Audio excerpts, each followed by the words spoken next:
अस्सलाम वालेकुम हाज़रीन ऐं नाज़रीन, अॼु तव्हांखे तफ़सीलात ॾींदासीं त तकरार ड्रामे जो अदाकार मूसा जो दोस्त मीर जी पूरी हिस्ट्री ऐं पूरी मतिलबु तफ़सीलात तव्हांखे ॾींदासीं ऐं उनजी टिकटॉक ID बि तव्हांखे ॿुधाईंदासीं। ओरिजिनल टिकटॉक ID छा आहे, हू रियल में कमकार छा कंदो आहे। रोज़ाना जीअं हर अदाकार जी रोज़ानो असां हिकु वीडियोज़ ॾींदा आहियूं, तफ़सीलात ॾींदा आहियूं, जो असुलु नालो ॿुधाईंदा आहियूं।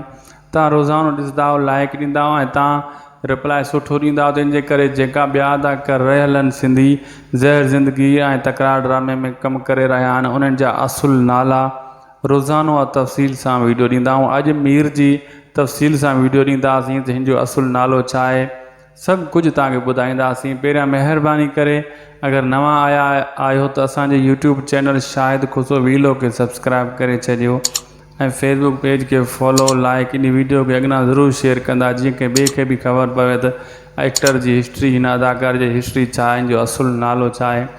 सिंधी हुजण जे बावजूदु तव्हां सिंधी अदाकार जी हिस्ट्री पूरी नथा रखी सघो। तव्हांखे कंहिंजी ख़बर हूंदी आहे नाले जी, कंहिंखे न हूंदी आहे। जेको अदाकार जो ड्रामे में नालो हूंदो आहे त माण्हू उन खे सच सम्झी वेंदा आहिनि, तंहिंजो असुलु नालो छा आहे अॼु तव्हांखे तफ़सील सां ॿुधाईंदासीं असां। महिरबानी करे इन खे ज़रूरु शेयर करे छॾियो अॻिते।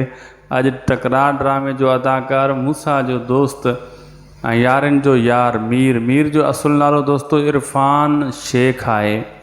ठीकु आहे न, हिन जी कास्ट शेख आहे ऐं हिन जो असुलु नालो इरफ़ान आहे। ॾाढो सुठो ऐं नौजवान अदाकार आहे। अॼुकल्ह तकरार ड्रामे में छायल आहे, जेको मूसा सां टकरार कयूं वेठो आहे। अहिड़े हिसाब सां हिन जी टिकटॉक ID जो स्क्रीनशॉट तव्हां साम्हूं ॾिसी सघो था। इहा हिन जी ओरिजिनल टिकटॉक ID आहे ऐं हिन जो टिकटॉक ID जो अगरि तव्हांखे नथा ॻोल्हे सघो ओरिजिनल, त इन जो असां लिंक बि तव्हांखे ॿुधायूं था त उहो लिंक किथे ॾिनल आहे, उते वञी करे ओरिजिनल टिकटॉक ID ते फॉलो लाइक शेयर करे सघो था।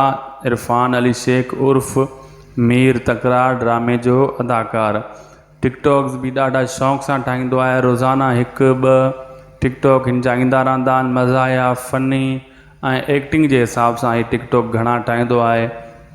जीअं को हीरो हूंदो आहे, मतिलबु हुनखे हीरो हुजण जो शौक़ु घणो आहे, त मां हर फिल्म या कंहिं ड्रामे में अदाकारी ऐं हुजे त हीरो जे हिसाब सां हुजे, अहिड़े हिसाब जा हीअ टिकटॉक बि ठाहींदो आहे।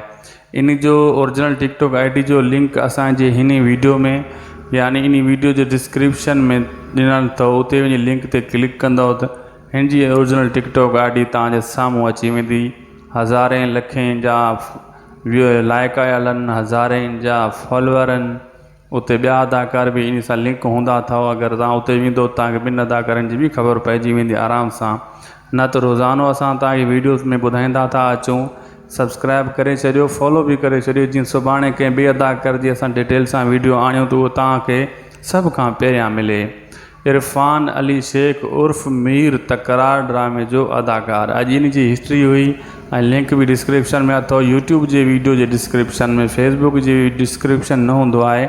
सभिनी दोस्तनि खे इहो अर्ज़ु कंदुसि त मथो लिंक ते क्लिक करे यूट्यूब जी इन वीडियो ते डिस्क्रिप्शन में अची करे तव्हां उहो फ़ोन नंबर ॾिसी सघो था।